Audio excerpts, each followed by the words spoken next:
अंतरिक्ष में गई सास बहू। मम्मी, आप इतनी अच्छी एस्ट्रोनॉट हो, फिर ये अर्ली रिटायरमेंट क्यों? क्योंकि बचपन से मेरा बस एक ही सपना था, जिसके लिए मैंने लाइफ में बहुत कुछ खोया और छोड़ा। लेकिन अब इस अर्ली रिटायरमेंट के जरिए मैं बस तुम दोनों के साथ और पास रहकर बिना किसी हड़बड़ी की जिंदगी जीना चाहती हूं। सास की बात सुनकर काजल मुस्कुराकर चली जाती है। उसी शाम ऑफिस से घर वापस आकर अजय अपनी मम्मी के पास बैठता है। मम्मी, क्या हमारी स्पेस ऑर्गेनाइजेशन कोई नया स्पेस मिशन प्लान कर रही है? क्या मिशन है, बताओ ना मम्मी। हे भगवान, शरीर इतना बड़ा हो गया लेकिन दिमाग आज भी बच्चों से गया गुजरा है। घर में आया नहीं कि सवाल शुरू। तो तुम जवाब दे दो ना। मैं क्या जवाब दूं? जैसे तुझे मेरे रिटायरमेंट के बारे में पता ही नहीं। इतने समय से तूने मुझे ऑफिस जाते हुए देखा क्या? फिर मुझे कैसे पता होगा? जा, तेरी पत्नी से पूछ, वो रोज ऑफिस जाती है। मां की बात पर अजय आवाज लगाकर काजल को बुलाकर वही सवाल उससे भी पूछता है, पर काजल उसका कोई जवाब नहीं देती। और बोलो पत्नी से पूछने के लिए, मैडम जवाब ही नहीं दे रही। सवाल जायज हो तो जवाब मिलेगा ना, तुम्हें अच्छे से पता है। कॉन्फिडेंशियलिटी रूल्स के चलते हम किसी से भी ऑर्गेनाइजेशन और मिशन से रिलेटेड कोई बात नहीं कर सकते। वो तो पता है, लेकिन मुझसे भी छुपाने का मतलब समझ में नहीं आया। वो मम्मी, रिटायरमेंट एप्लीकेशन के बाद से आपने ऑफिस भी आना बंद कर दिया। सबको लगा कि अब आप इंटरेस्टेड नहीं होगी, इसलिए इन्फॉर्म नहीं किया। क्या तुम भी इस मिशन का हिस्सा हो? मैं ही इस मिशन की लीड साइंटिस्ट हूं। ये हमारा अब तक का सबसे बड़ा और इम्पोर्टेंट मिशन है। अगर ये सक्सेसफुल हो गया तो दुनिया में हमारे नाम के साथ मेरा प्रमोशन भी पक्का है। काजल की बात सुनकर दोनों माँ बेटे हैरान रह जाते हैं, लेकिन फिर सब साथ मिलकर सेलिब्रेट करते हैं। अब दिन बीतने लगते हैं। काजल स्पेस मिशन के चलते पहले से ज्यादा बिजी हो जाती है और देर तक ऑफिस में समय बिताने लगती है। कुछ समय तक इसे चुपचाप देखने के बाद एक सुबह बहू को सामने देखकर आखिरकार सास उसे टोक ही देती है। आ रही हो या जा रही हो? भाई, हमें तो तुम्हारी शक्ल देखे लगता है सदियां बीत गई।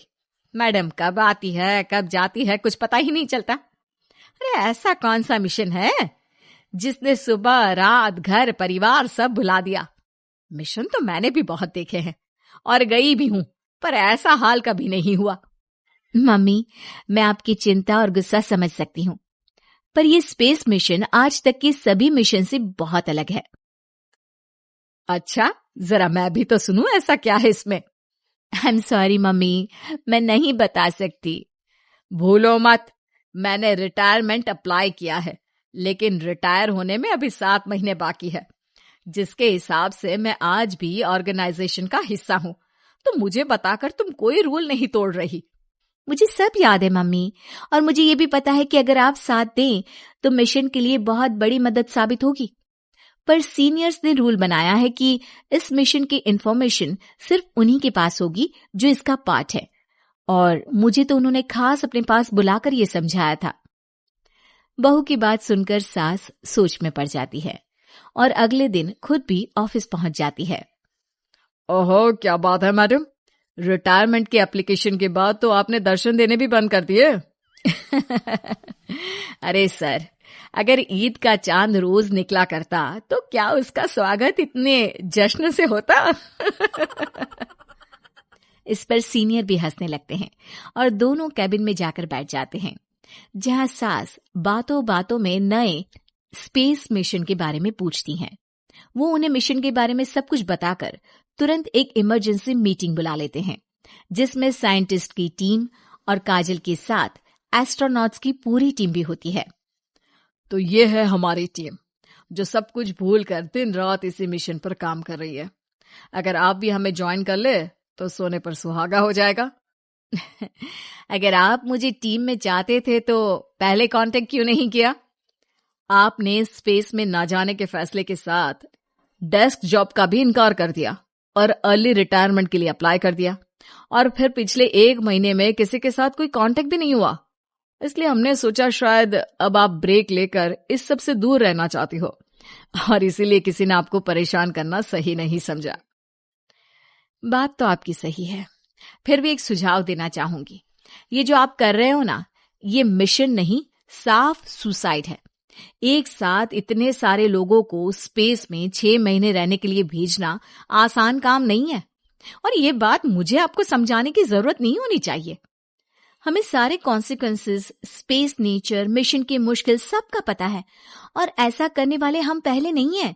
इसलिए ये भी साबित है कि काम हो सकता है।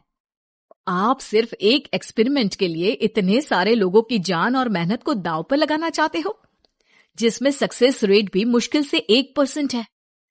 बहुत देर तक इन्हीं सब बातों पर बहस चलने और काजल की सास उर्फ ऑर्गेनाइजेशन की सबसे एक्सपीरियंस्ड एस्ट्रोनॉट को बहुत देर समझाने के बाद भी जब वो राजी नहीं होती, तो ऑर्गेनाइजेशन के सीनियर्स को उन्हें घर वापस भेजना पड़ता है।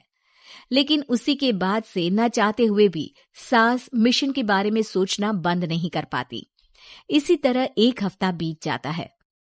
माँ, जब घर में बैठकर भी मिशन के बारे में ही सोचना है, तो इससे अच्छा है कि वहां जाकर इस सोच के जरिए उनकी मदद ही कर दो। उन्हें ऑफिस में नहीं, स्पेस में जाने के लिए मेरी जरूरत है। वो चाहते हैं कि मैं हेड एस्ट्रोनॉट बनकर बाकी सबके साथ स्पेस में जाऊं। वाओ, रिटायरमेंट से पहले आखिरी असाइनमेंट की तरह इससे अच्छा और क्या हो सकता है माँ? आपको हाँ बोल देना चाहिए। उस टीम में एक मेंबर काजल भी है। अगर हम दोनों ही चले जाएंगे तो तुम अकेले कैसे रहोगी? वहां से जिंदा वापस आने की कोई गारंटी नहीं बेटा। अब भी हमें भेजना चाहते हो क्या? जिस दिन से आपको पहली बार स्पेस में जाते देखा है, तभी से ये डर और पॉजिटिविटी दोनों साथ लेकर जीना सीख गया हूं। आप जाओ मां, मुझे पूरा भरोसा है आप दोनों वापस भी आओगे और देश के साथ मेरा नाम भी रोशन करोगे। बेटी की बात सुनकर मां के अंदर हिम्मत आती है और वो एक बार फिर स्पेस ऑर्गेनाइजेशन पहुंच जाती है, जहां उसके फैसले से सब बहुत खुश होते हैं और स्पेस मिशन की तैयारी पहले से ज्यादा जोश में शुरू हो जाती है। कुछ ही समय बाद दोनों सास बहू स्पेस में पहुंच जाती हैं। आखिरकार आज मेरी साइंटिस्ट बहू एस्ट्रोनॉट भी बन गई। सिर्फ स्पेस सूट पहन लेने से कोई एस्ट्रोनॉट नहीं बन जाता। मैं साइंटिस्ट हूं और उसी में खुश हूं। अगर मिशन की रिक्वायरमेंट नहीं होती तो शायद कभी यहां आती भी नहीं। इसी तरह दिन पर दिन स्पेस की अनेक मुश्किलें और दिक्कत सहते हुए देखते ही देखते 6 महीने बीत जाते हैं और नामुमकिन को मुमकिन करके दिखाते हुए सब सही सलामत अर्थ पर वापस आ जाते हैं, जिसके बाद से दुनिया भर में ये मिशन सास बहू की अंतरिक्ष यात्रा के नाम से मशहूर हो जाता है।